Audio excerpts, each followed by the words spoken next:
Hello everyone, in this video I will show you how to use built-in flashlight widget in Samsung Galaxy S24. So before starting the video, don't forget to subscribe the channel and also press the bell icon. So first of all, open settings. Now in settings, scroll down and here click on display.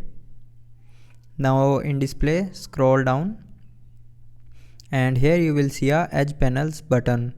So if you have turned off this button, then turn it back on, and after turning on this button, click on edge panels option.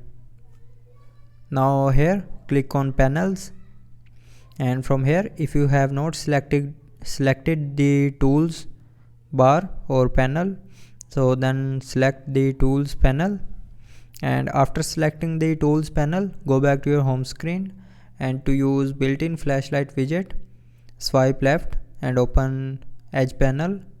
Now swipe left again, and here to use flashlight widget, tap on this three dot more icon and select torch. So after selecting torch, tap on this torch icon to turn it on, and now you can see the torch is turned on. And then to turn off, again tap on it. So that's how you can use the built-in flashlight widget in Samsung Galaxy S24. So I hope you liked the video. Thanks for watching.